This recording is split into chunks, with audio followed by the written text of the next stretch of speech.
Sweetheart, just use mom's card, she's got about $130,000 saved, my son said as he handed my card to his wife without even asking me. She headed straight to the mall and loaded up on electronics, clothes, and pricey imported perfumes. When the cashier totaled everything, $82,000, she slid the card in, checked the screen, and said, "Sorry, but this card is." Imagine working your entire life, saving every single penny, dreaming of a little piece, only for your own son to hand your life's blood over to his wife as if it were pocket change. That's exactly where my nightmare began. I was in the kitchen, flour dusting my hands as I prepped lunch, when I heard Edward, my son, from the living room. "Honey, use mom's card. She's got like $130,000 saved up." The words didn't just cut through the wall, they hit me square in the chest. A closed fist. My own son. The child I carried for 9 months, the one I raised alone after his father left us. He was handing my bank card to Grace, his wife, like it was his own. Like that $130,000, which cost me 40 years of work, ruined knees from scrubbing floors, tired eyes from sewing until dawn, belonged to him. I dropped the rolling pin. I stood there, frozen, my heart pounding so hard I could feel it in my ears. Grace's voice, sweet and sugary, drifted in. "Are you sure, sweetie? She won't get mad?" Oh, I knew that voice. I'd watched her manipulate my son with it for 15 years. Then Edward spoke again, and every single word was like a knife twisting in my back. "My mom won't say a thing. She lives here for free, eats our food, uses our utilities. It's the least she can do.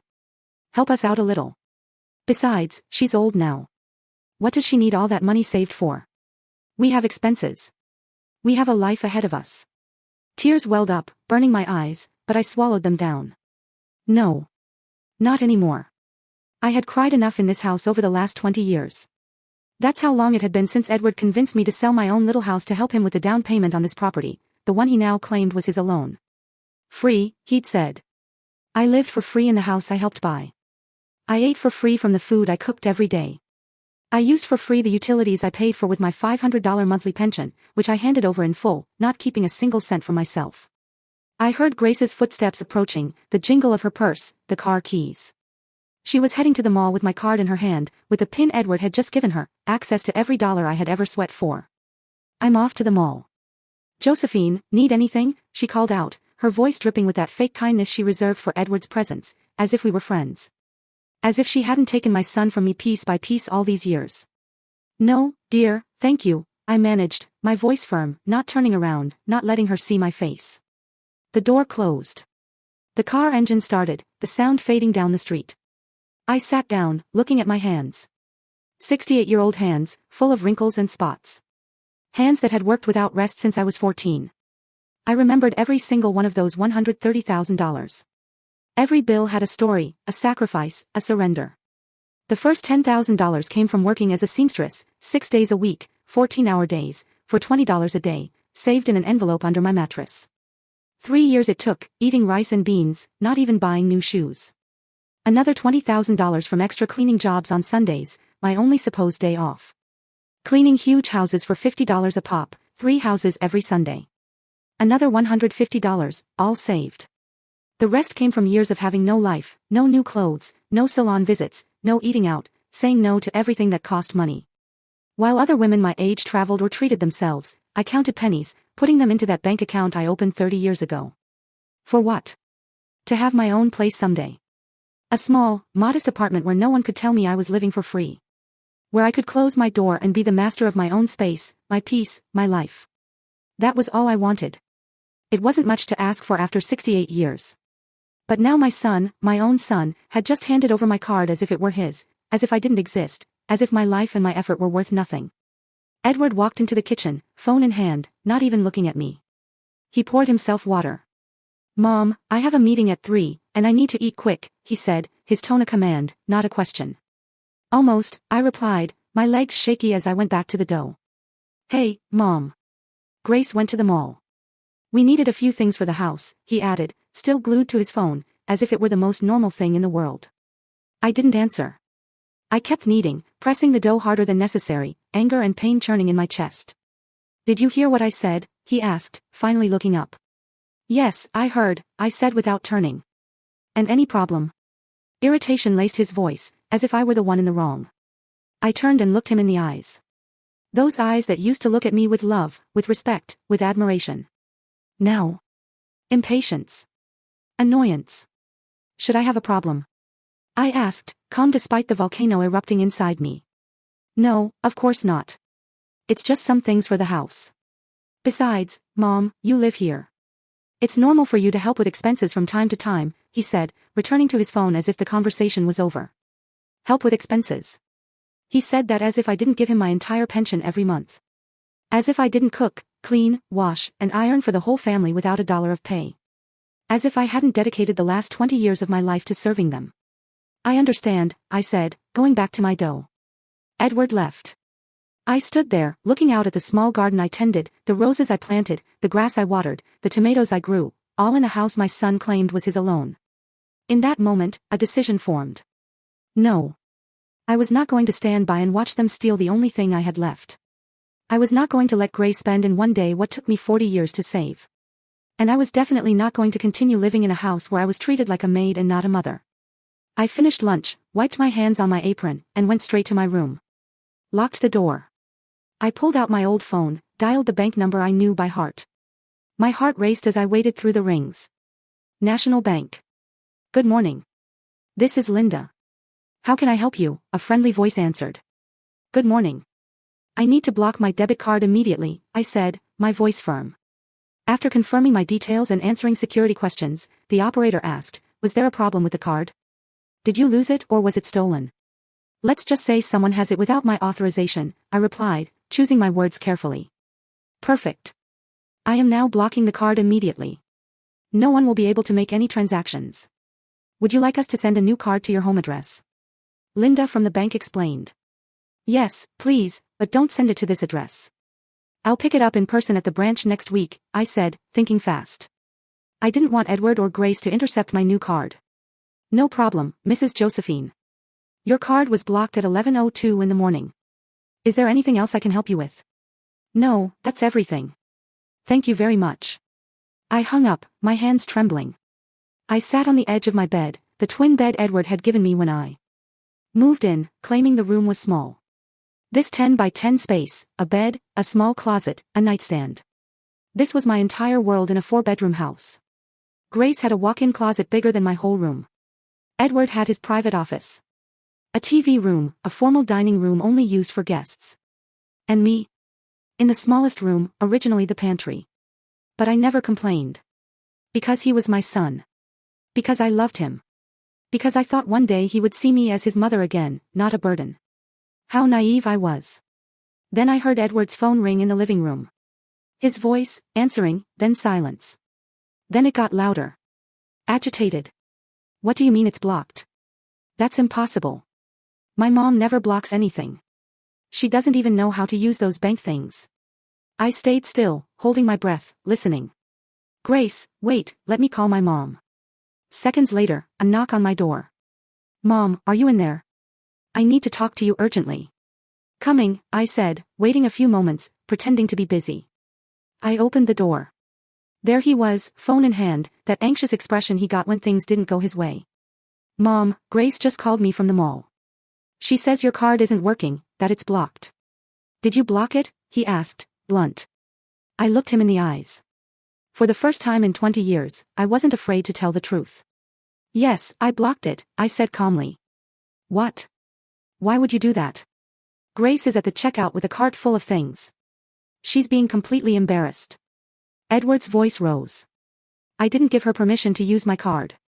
That money is mine, I said, keeping my composure. Mom, don't start with that now. Grace was just going to buy a few things we need for the house. It's not a big deal. Call the bank and unblock the card right now, he ordered, that authoritarian tone I'd grown to hate. No, I said, simply. Edward fell silent, staring at me as if he couldn't believe what he'd heard. It was probably the first time in 2 decades I'd said no to him. What do you mean no, Mom? You're not understanding. Grace is waiting at the mall with $82,000 worth of purchases. Do you have any idea how embarrassed she is right now? His face was red with anger. $82,000. I repeated slowly, the words burning my throat. Edward, she was going to spend $82,000 of my money without even asking me. It's for the house, Mom. A new TV, a living room set, appliances we need to replace. It's not like it's just for her, Edward explained, as if that justified everything. I did not authorize those expenses. I saved that money working for 40 years. It's not family money. It's my money, I said, my voice firm, though I was shaking inside. Mom, you live in this house. You use the electricity, the water, the gas, the internet. All of that costs money. Or do you think it's free? It's only fair that you contribute, he said, crossing his arms. I give you my entire pension every month. $500 that you never give back. I cook, I clean, I wash, I iron. Isn't that contributing? I asked, my voice breaking slightly, but I stood my ground. That $500 doesn't even cover your food expenses, Mom. You're being selfish. You have $130,000 saved up that you're not using for anything. What do you want it for? What are you going to do with it at your age? Edward said, and those words hurt me more than any physical blow. At my age. As if at 68, I no longer deserve dreams, plans, dignity. That money is to buy my own apartment and stop being a burden to you, I said. His eyes widened. What are you talking about? Nobody said you're a burden, he replied, but his voice wasn't convincing. You just said it 5 minutes ago in the living room. You told Grace I lived here for free, that I ate her food, that I used her utilities, that I was old and didn't need that much money, I said. His face went pale. He knew I'd heard everything. There was a long, uncomfortable silence. Edward opened his mouth, trying to find words, but nothing came out. Mom, I didn't mean it like that, he finally mumbled, not meeting my gaze. But you said it. And you thought it. And right now you're more worried about Grace's embarrassment at the mall than the fact that she tried to spend $82,000 of my dollars without my permission. Tears threatened again, but I held them back. She's my wife, Mom. It's normal for me to defend her, Edward said. And I'm your mother. Isn't it normal for you to defend me? I asked, the question hanging in the air between us like a ghost. Edward fell silent again. He looked at his phone, then me, then back at his phone. I could see the conflict on his face, the battle between his conscience and his loyalty to Grace. Mom, please just unblock the card for today. Grace is already there. She's already picked everything out. We can't leave her looking like a fool. We can talk about this calmly later, Edward pleaded, trying to guilt-trip me. No, Edward. And tell Grace to come home. The three of us need to talk, I said with a firmness I didn't know I had. Mom, don't make this bigger than it is. Please, he insisted. I didn't do anything. You're the ones who took my card without permission. You're the ones who were planning to spend my money as if it were yours. I'm just protecting what belongs to me. I took a step back and closed my bedroom door. Edward stood outside. I heard him knock gently. Mom, open up, please. Don't be mad, he said, that little boy voice he used when he was in trouble. The voice that used to melt my heart, but now just made me angry. I didn't answer. I sat on my bed and waited. I heard his footsteps walk away. Then he spoke to Grace on the phone, his voice low. I heard him explain I'd blocked the card. I also heard Grace's screams from the other end of the phone, so loud they came through the receiver.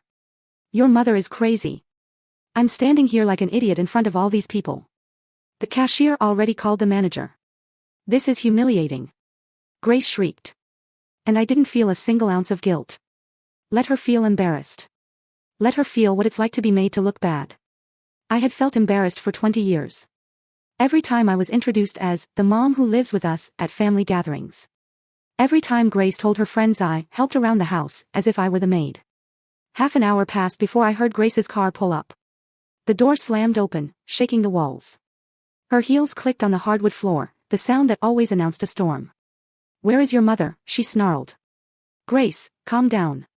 Let's talk about this calmly, Edward said, trying to appease her. Calmly.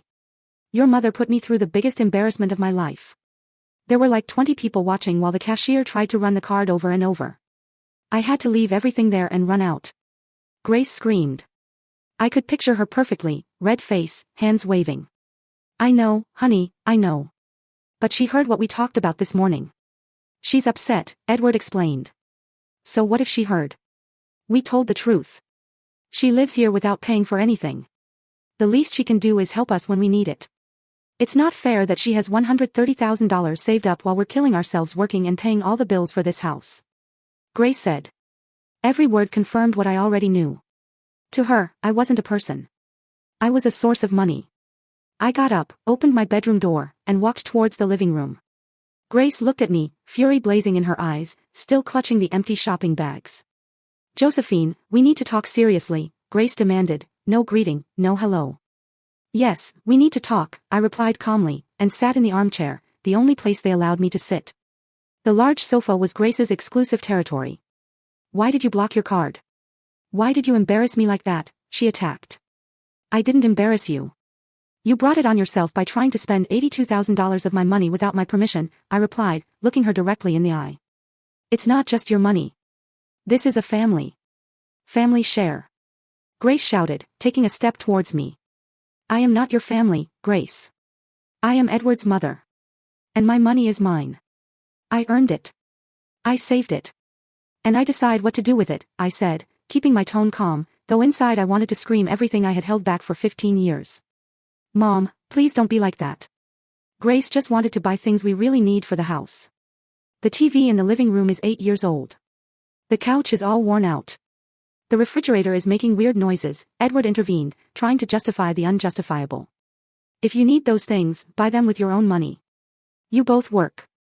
Edward makes good money as an engineer. Grace works at that clothing store. You have 2 salaries. Why do you need mine? I asked. Because we have expenses, Josephine.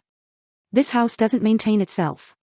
The mortgage is $1,200 a month. Utilities, another $300. Food, about $500. Internet, phones, car insurance. It all adds up. There's nothing left at the end of the month, Grace explained, in that victim tone she knew so well. I give you $500 from my pension every month. That helps, I said. $500 is nothing, Josephine. That barely covers your food. Grace sneered. Then let me go. Let me buy my apartment with my money and stop being a burden to you, I said. I saw Grace and Edward exchange a quick glance, a look I couldn't interpret then, but later understood perfectly. Mom, don't say that. Nobody wants you to leave. This is your home, Edward said, but his words sounded hollow, rehearsed. This is not my home, Edward. You said it yourself this morning. This is your house. I just live here, I said, my voice finally breaking. Oh, for God's sake, don't start with the drama, Josephine. Nobody said that. Edward was just talking, Grace interjected, rolling her eyes. He did say it. And he's right. That's why I want to leave. I want my own place where I'm the owner, where I pay my own bills, where nobody makes me feel like I'm a burden, I said, tears finally rolling down my cheeks. Mom, you can't live alone. You're 68 years old. What if you get sick? What if you fall? Who's going to take care of you? Edward said, that fake concern angering me more than his insults. I'm 68, not 108. I'm perfectly healthy. I can take care of myself. I did it for 40 years before I came to live here. I replied, wiping my tears. But it's different now, Mom. You're older now. You need to be with family, Edward insisted. What I need is respect and dignity, and I don't have that here, I said, getting up from the armchair. Look, Josephine, let's be honest. Grace began, crossing her arms. You have nowhere to go. You have no other family. Your friends are in the same boat as you, or worse. You have no one. If you leave here, you'll end up alone in some sad little apartment, eating alone, watching TV alone, dying alone. Is that what you want? Her words were like slaps, each one designed to destroy what little self-esteem I had left. The worst part. She was partly right. I didn't have much family. My sister had died 5 years ago. My parents decades ago. My few friends were scattered, each with her own life. I'd rather be alone and at peace than accompanied and miserable, I replied, surprised by my own bravery. Oh, how dramatic. Nobody's making you miserable, Josephine. We're giving you a roof over your head, food, company. But of course, nothing is ever enough for you. Grace said, sarcastic. You don't give me anything. I pay with my pension, with my work in this house, with my dignity. I said, raising my voice for the first time. Your pension doesn't even cover half of what you cost us here. And washing a few dishes and sweeping a little isn't work. Anyone can do that. Grace shouted, completely losing her composure. Then anyone can do it. Hire someone. I'm leaving, I said, and walked towards my room. You're not going anywhere, Mom. Stop being ridiculous. Edward yelled after me. I locked myself in my room. I heard them continue arguing outside. Grace blaming Edward for being weak with me. Edward trying to calm her down. Both of them talking about me as if I were a problem to be solved, not a person. I sat on my bed for hours as the house slowly returned to silence. Grace locked herself in her room, slamming the door. Edward tried knocking on my door twice more, but I didn't answer. I had nothing more to say to him. When night fell, and the house was completely silent, I pulled out my old phone and dialed the only number I knew would comfort me, Linda, my lifelong friend, the only person who truly knew me. Josephine, what happened? It's almost 10 at night, Linda answered, worried. And then I broke down. I told her everything, the conversation I overheard, the fight with Grace, the $82,000 they tried to spend, the hurtful words about my age and loneliness. Linda listened without interrupting, letting me cry and vent like I hadn't in years. Josephine, listen to me carefully, Linda said when I finally ran out of words. Tomorrow morning, you're coming to my house. You can stay with me as long as you need while you look for your apartment. You can't stay there anymore. That house is killing your soul. Linda, I can't impose on you like that. You live in a small apartment. There's no space, I sobbed. I have a sofa bed in the living room that's more comfortable than being in that house where they don't value you. Tomorrow, Josephine, tomorrow you pack what you need and you come here. It's not a suggestion, it's an order, Linda said with that firmness she always had when she knew I needed a push. I barely slept that night. I stared at the ceiling, remembering how I'd ended up here 20 years ago. Edward had just married Grace. They wanted a bigger house but couldn't afford the down payment. I sold my small apartment, the 2-bedroom I'd bought with so much effort, and gave the money to Edward. $50,000. My entire life's work at that point. It's a loan, Mom. I'll pay you back in 2 years when I get a raise, Edward had promised, his eyes shining. But 2 years passed, then 5, then 10. The loan was never mentioned again. When I brought it up, Edward would get annoyed, saying he gave me a roof and food, that it was worth more than $50,000. Now I understood I had been a fool. I had trusted my son blindly, and he had abused that trust. Worse, I had allowed it for 2 decades because I was afraid of being alone. Afraid Edward would reject me. Afraid of losing the only direct family I had left. But the fear of loneliness couldn't be stronger than my dignity. I couldn't keep living like this. When Friday morning came, I got up earlier than usual. I prepared breakfast as always, left everything ready on the table.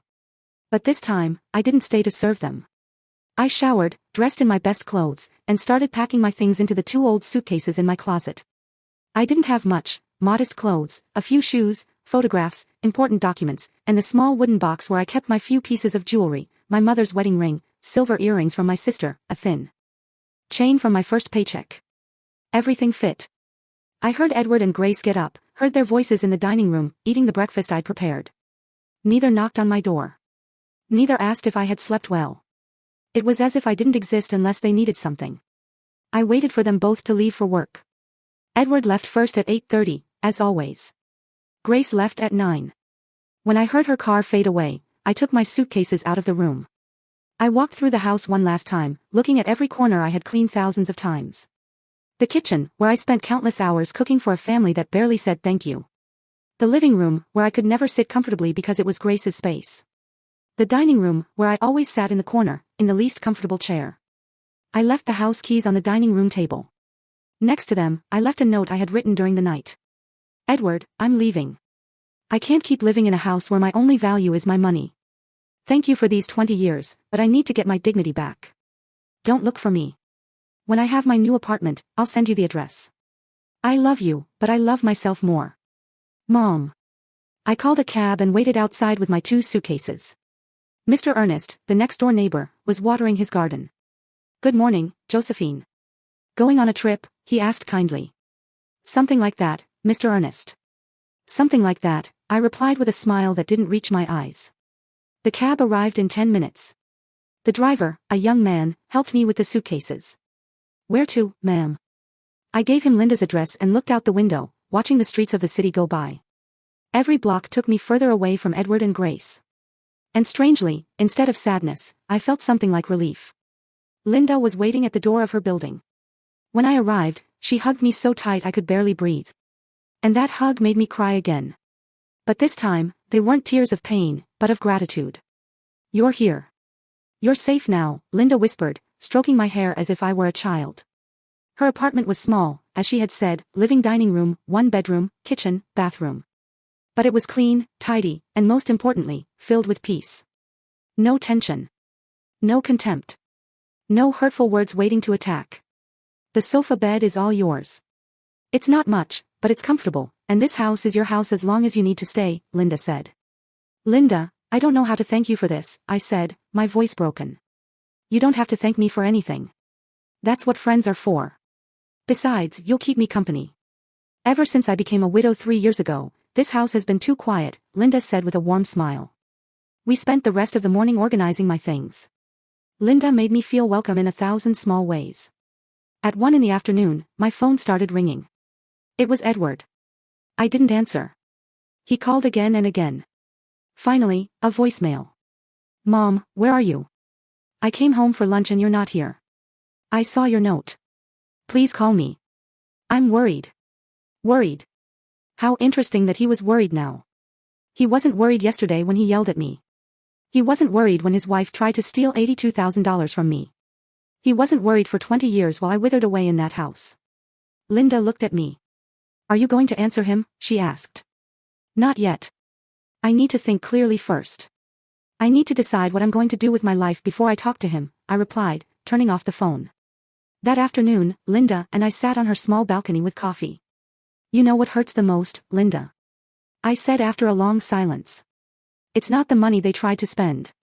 It's not even that they disrespected me. What hurts the most is that I lost 20 years of my life trying to earn my son's love. And now I realize that love was always conditional on what I could give him. Linda took my hand. Josephine, listen to me. You didn't lose 20 years trying to earn his love. You gave 20 years of unconditional love, which is very different. You're not the problem. The problem is that Edward and that woman didn't know how to value what they had, Linda said wisely. But I'm his mother. Mothers are supposed to sacrifice for their children, I said, still feeling that guilt. Mothers should love their children, yes. But children should also love their mothers. Love isn't a one-way street, Josephine. And sacrifice has a limit. When the sacrifice is killing your soul, it's not love anymore. It's self-destruction, Linda replied firmly. She was right. She always was. Linda had been my friend since we worked in the textile factory 40 years ago. She knew me better than anyone. Now you need to think about yourself. About what you want. About what Josephine needs to be happy, Linda continued. I want my apartment. I want my own place where no one can make me feel like I'm in the way. Where I can have coffee in the morning without feeling like I'm using someone else's electricity. Where I can watch TV without being told I'm taking up the couch, I said. As I spoke, something inside me grew stronger. Then that's what we're going to get. Tomorrow morning, we start looking for apartments, Linda said with determination. That night, I slept on Linda's sofa bed, and it was the best night's sleep I'd had in years. No tension, no fear of footsteps, no anxiety wondering what new humiliation awaited me. On Saturday morning, my phone was still off, but I could imagine the missed calls. I didn't care. For the first time in 2 decades, I was my priority. Linda and I had a quiet breakfast, making plans. Afterwards, we went out. We had 5 apartments to see, all within my budget. The first was too dark. The second, a rundown building. The third, perfect, but on the 4th floor with no elevator. The 4th had plumbing issues. But the 5th stole my heart the moment I walked in. 2nd floor. Well-maintained building. Living room with a large window overlooking a small park, an open-plan kitchen, a spacious bedroom, a clean bathroom. Not huge, about 650 square feet, but cozy, bright, peaceful. How much are you asking for it? I asked Mr. Benjamin, the owner. $55,000. Includes parking space and storage unit. HOA fees are $100 a month, $55,000. I could pay cash and still have $75,000 left to live comfortably. Can I see it again? I asked. I walked through each space, imagining my life there. My bed, my clothes, my photographs. Coffee in that kitchen. Reading by that window. Sleeping in peace. I saw my future in those empty walls. And that future was bright. I'll take it. I want to buy it, I said, firm. Mr. Benjamin smiled. Excellent decision, ma'am. It has very good energy. The previous owner lived here 20 years. Only moved to live with her daughter abroad. Well cared for, never problems. He took out papers. We need to do the legal paperwork. Do you have a trusted lawyer? I know a good one, Linda intervened. My cousin's son is a lawyer. Honest and fair. Perfect. Then we can meet on Monday to start the paperwork. It usually takes a week to complete. 1 week. In 1 week, that apartment would be mine. My name on the deed. Homeowner. Not a burden. We left with a signed agreement and a $5,000 down payment I paid by check. Linda and I hugged on the street like two excited little girls. You did it, Josephine. You're going to have your own place, she shouted. I did it, I repeated, a huge smile spreading across my face. I really did it. We returned to Linda's, euphoric, making decorating plans. That's when I decided to turn on my phone. 32 missed calls from Edward, 17 from Grace, over 40 texts. The first messages were worried. Mom, where are you? Please answer. We're frantic. Then the tone changed. Mom, this is ridiculous. Stop the drama. We need to talk about important things. The last ones were threatening. If you don't answer, I'm going to the police. This is abuse towards us. You're going to have to come back. You have nowhere to go. Linda read them over my shoulder. That boy has lost his mind. Abuse towards them. As if they haven't been abusing you for years. I had to talk to him, but by text. I didn't want to hear his voice yet. I sat on the sofa and wrote a long message, choosing each word carefully. Edward, I'm fine. I'm in a safe place with a friend. I needed to get out of that house to recover my mental health.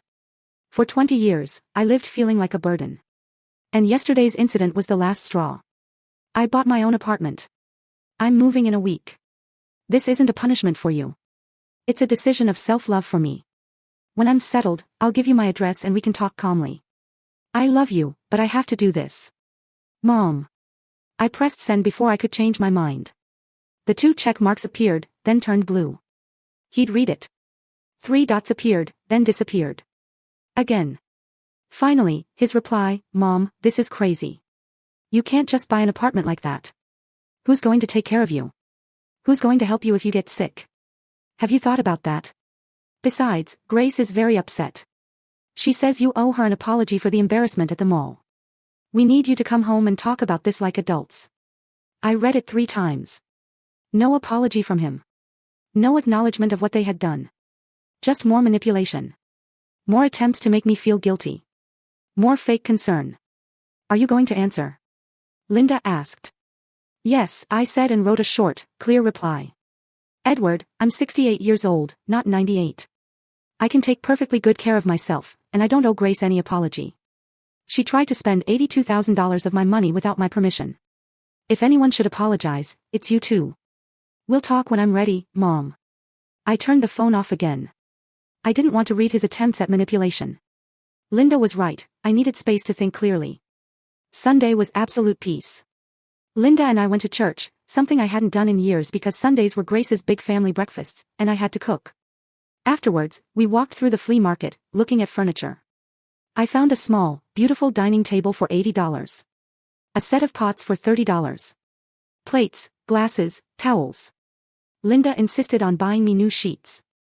So you can start your new life with new clean sheets with no history, Linda said as she paid. I cried again, but from emotion. We stored everything in Linda's building storage unit. Every object was another step towards my freedom. Monday morning, I met with Ferdinand, Linda's cousin's son, the lawyer. He was serious but kind. He reviewed my documents, confirmed the apartment's legal status. Mrs. Josephine, everything is in order. The apartment has no debts.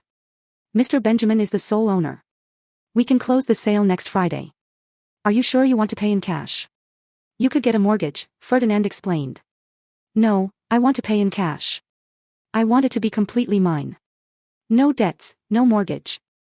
I've waited my whole life for this moment, I said with conviction. I understand.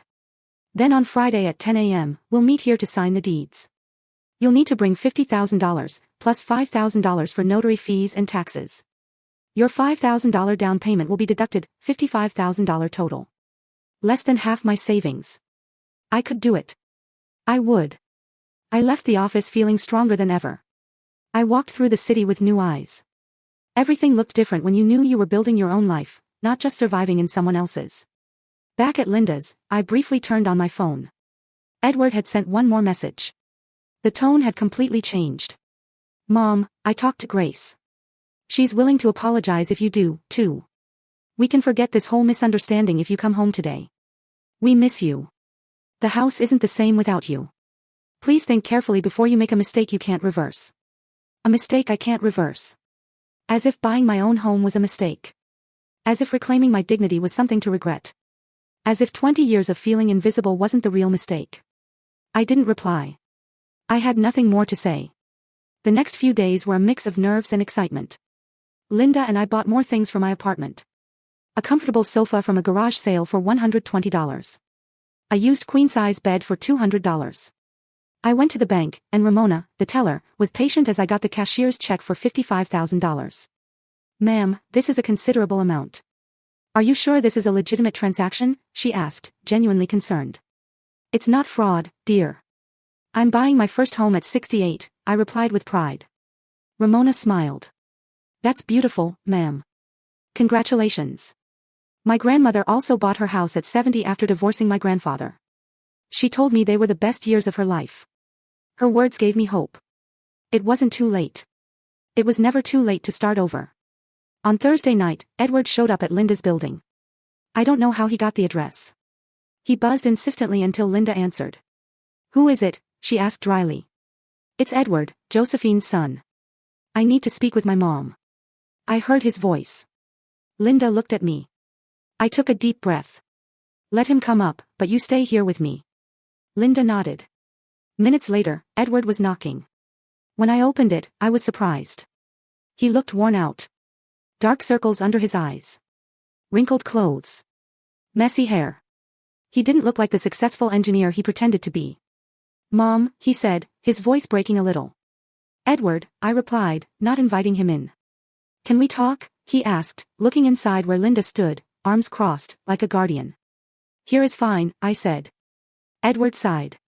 Mom, this got out of control. I know Grace and I were wrong. We shouldn't have taken your card without permission. But you didn't have to leave like that without warning, leaving us worried. He began, trying to manipulate. Edward, I left you a note explaining exactly why I was leaving. It wasn't impulsive. It was necessary, I replied, calm. But Mom, we're family. Families forgive each other. Families solve their problems together, not by running away, Edward said, stepping closer. Families also respect each other, Edward. And you haven't respected me in years. It's just that I was so used to the mistreatment that I stopped noticing, I said, the words coming out with more force than I expected. Mistreatment, Mom? We never mistreated you. We gave you a roof, food, everything you needed, he protested, raising his voice. You gave me a room the size of a pantry. You made me feel like every bite of food I ate was a favor.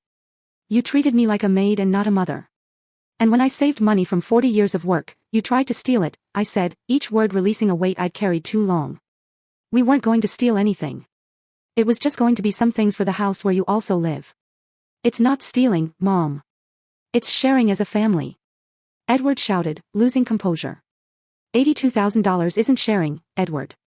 It's stealing. And I never authorized that expense, I replied, without raising my voice, which seemed to frustrate him. More. Fine.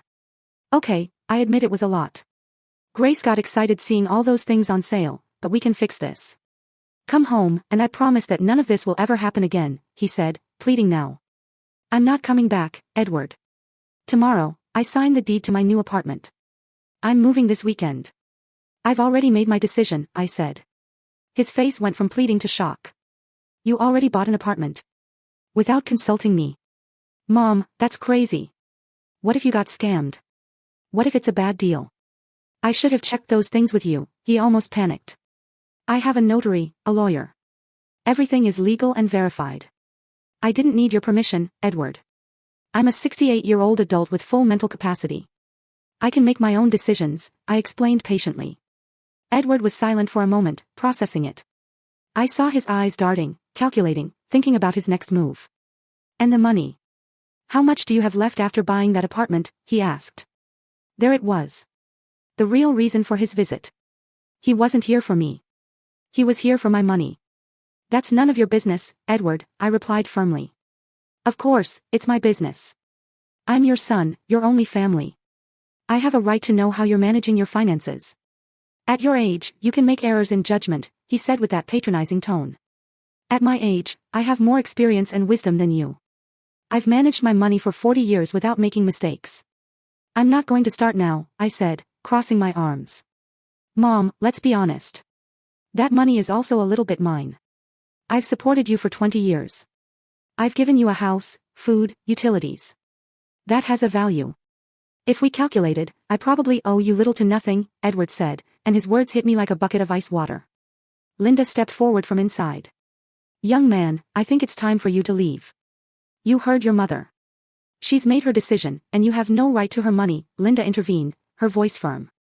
You stay out of this, ma'am. This is between my mom and me. Edward replied rudely. This is my house, and I can get involved whenever I please.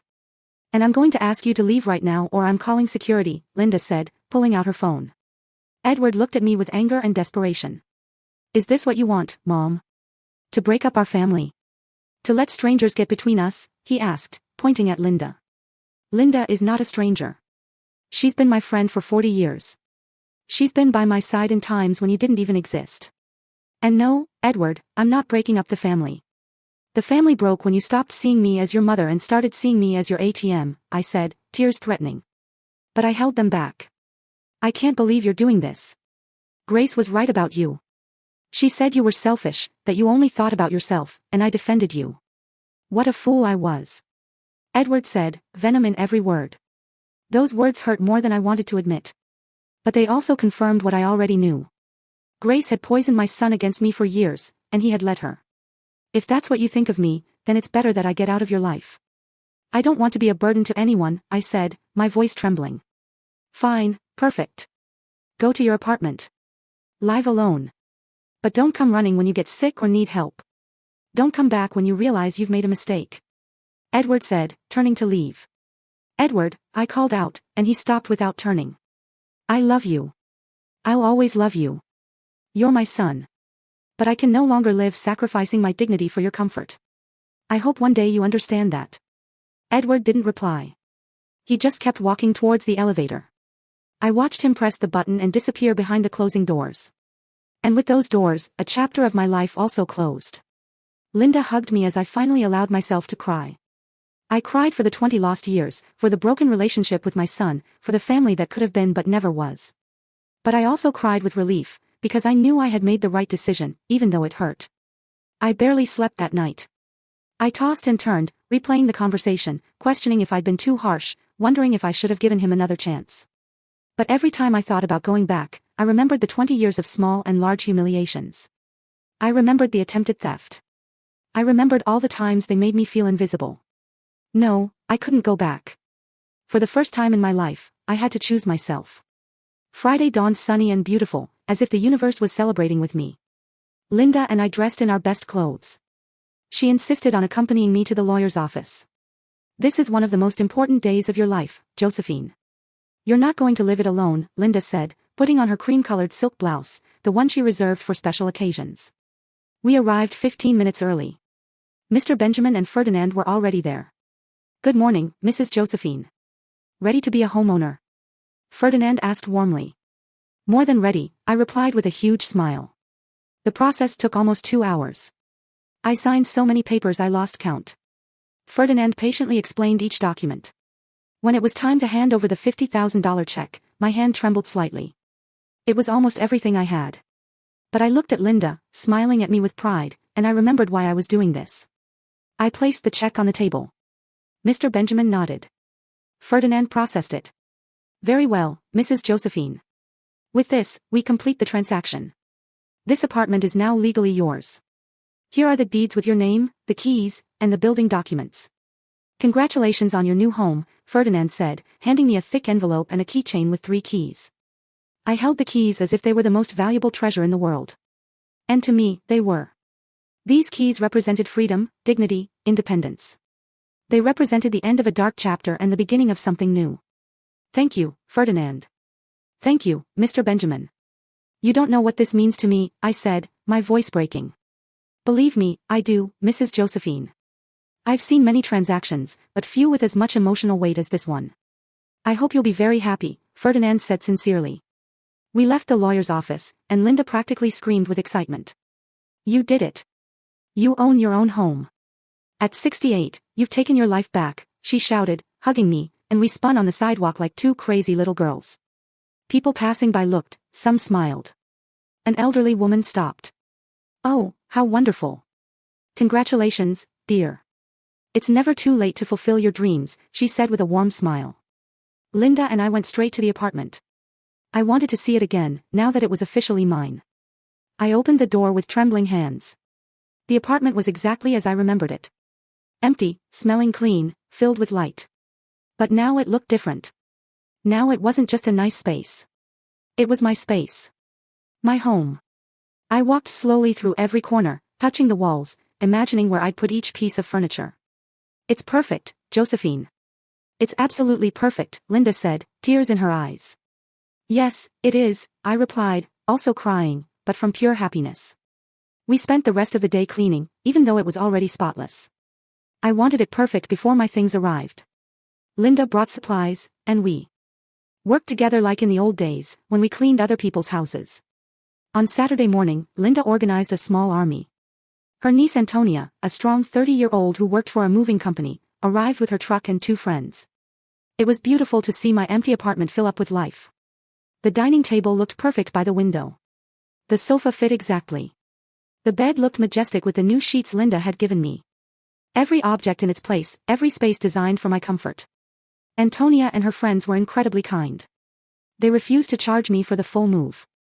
Mrs. Josephine, any friend of my Aunt Linda is a friend of ours. Just pay us for the gas, Antonia said. I gave them $100 despite their protests. It was the least I could do.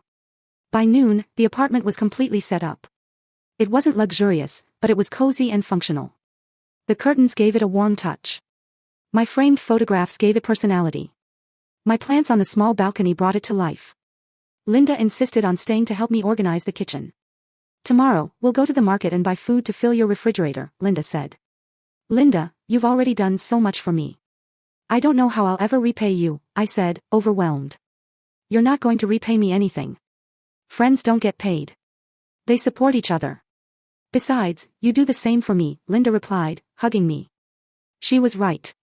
I would. But that didn't make me less grateful. That night, my first night in my own apartment, Linda went home after checking on me 1,000 times. I stood in the middle of my living room, looking around, still unable to believe it was all mine. I made myself tea in my kitchen, using my teapot, my cup, my water. I sat in my armchair by my window and looked outside. The park was lit.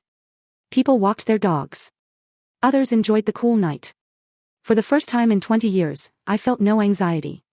No tension. No fear of footsteps approaching with complaints or demands. Only peace. Silence. Freedom. I allowed myself to cry again. But these tears were different. Not of pain or anger. They were of relief, gratitude, and hope. I had managed to get out. I had managed to save myself. Sunday was the most peaceful day I'd had in years. I woke up without an alarm. It was 9 a.m. when I opened my eyes, and the first thing I saw was the ceiling of my own room, in my own house. I got up slowly. Made coffee in my kitchen. The aroma filled the apartment and made me smile. I took my cup to the window and sat for an hour, just looking, thinking, feeling. Linda arrived at noon, bringing a huge pot of chicken soup. So you'll have food for the whole week. And I also brought fresh bread, she said, bags full. We had lunch at my new table, chatting about everything and nothing. Have you heard anything from Edward? Linda asked cautiously as we washed dishes. No, and I don't expect to. He made it very clear that he thought I was selfish. He probably needs time to process it. Or maybe he'll never understand. Either way, I can't do anything about it now, I replied. Does it hurt? Linda asked. A lot. He's my son. It will always hurt. But the pain of losing him is less than the pain of losing myself, I said honestly. Linda nodded, understanding. Nothing more to say. The following days were about adapting. I learned the building's routines, met neighbors, discovered local shops. A market 2 blocks away. A bakery 3 blocks away with delicious bread. A pharmacy run by a kind lady named Grace, ironic, but a completely different Grace. I created a simple, satisfying routine. Wake up early, coffee, breakfast by the park. Chores at my own pace. Afternoons reading or watching TV shows I chose. Nights cooking small meals for myself. A week after moving, I received a message from Edward. This time it was different. Mom, I know we haven't spoken in months. I know things ended badly. I've been thinking a lot about everything. Grace and I are having problems. She wants things I can't give her. She's always dissatisfied. Always wants more. And I realized something. She treated you that way, too. As if what you gave was never enough. I think I understand now why you left. I don't expect you to forgive me, but I wanted you to know that I understand. I read it several times. Part of me wanted to reply immediately, wanted to run and hug him, rebuild everything. But another part, the part that had learned to protect myself, urged caution. I showed the message to Linda. What are you going to do? She asked. I'm going to reply, but with clear boundaries. He's my son, and I love him, but I can no longer be the mother who sacrifices everything for him. If he wants a relationship with me, it has to be on my terms. I wrote a careful reply. Edward, I appreciate your message and your honesty. Understanding what happened is the first step. If you want to rebuild our relationship, you are welcome, but it has to be different. I am no longer the mom who lets herself be manipulated or mistreated. I have my own life now, my own space, my own boundaries. If you can respect that, we can start over. I love you, but I love myself more now, Mom. His reply came the next day. I understand, Mom. Could I visit you someday? Just to see how you are. What's your new apartment like? Without Grace. Just me. We agreed he would come the following Sunday. I spent the whole week nervous. Cleaning obsessively. Mentally cooking and recooking what I would say. On Sunday, he arrived promptly at 3 p.m. When I opened the door, I saw a different Edward. Thinner, more gray hair, tired but softer eyes. Hi, Mom, he said, his voice trembling. Hi, son, I replied, and we hugged in the doorway. It was a long, healing hug, full of unsaid things. I showed him the apartment. He walked through, touching furniture, looking at photographs. It's beautiful, Mom. It's small but cozy. It feels like you, Edward said sincerely. We sat at my table by the window. I served him coffee and cookies. We talked for hours. Edward told me about his problems with Grace. How she pressured him for more money, more things. He told me he'd started therapy. The therapist made me see that I repeated with Grace the same thing Dad did to you. I let her treat you badly because I wanted to keep the peace in my marriage without realizing I was sacrificing my relationship with you, Edward admitted, tears in his eyes. Edward, your father and you are two different people. Your father abandoned us. You stayed, albeit in a distorted way. The fact that you recognize it now means you can change, I said, taking his hand across the table. Can you forgive me someday? He asked, looking at me. I've already forgiven you, son. Forgiveness isn't for you. It's for me to free myself from resentment. But forgiveness doesn't mean forgetting or going back to how we were. It means moving forward with healthier boundaries, I explained calmly. Edward nodded, understanding. Does Grace know you're here? I asked. Yes, she didn't like it, but I no longer give her the power to decide over my relationships. That's another change I'm making, he said with determination. Our relationship after that day was a slow but genuine reconstruction. Edward started visiting every 2 weeks, always alone, always respectful of my space and time. He asked about my life, my activities, my friends. He really listened. 6 months later, Edward and Grace divorced. I wasn't surprised. Some relationships are built on toxic foundations that eventually collapse. Edward moved into a small apartment, similar to mine, and began his own journey of self-discovery. Today, a year after moving into my apartment, I'm sitting in my armchair by the window, watching the sunset over the park. I have $75,000 in the bank, untouched. My apartment is fully paid off. My $500 monthly pension covers my basic expenses. I live modestly, but with dignity. Edward visits every 2 weeks. Our relationship isn't perfect. It probably never will be. But it's honest. He's learning to be a better son, and I'm learning to be a mother with healthy boundaries. Linda is still my rock, my best friend, my chosen family. The women from my knitting class have become my social circle. I have plans to take a small trip next year, something I never allowed myself to do. My life is not extraordinary. I don't have luxuries or spectacular adventures, but I have something I didn't have for 20 years, peace. I have my own space where no one makes me feel like I'm in the way. I have my own money that no one tries to steal. I have my own life that no one controls. Sometimes I look back and wonder what would have happened if I had the courage to leave sooner. But then I remember that every experience, even the painful ones, brought me here, to this moment, to this peace. I'm 69 now. I don't know how many years I have left, but I know that every day I live in this apartment, in my own space, with my own dignity intact, is a day one. It's a day lived for me. And that, after a lifetime of living for others, is more valuable than any amount of money in the bank.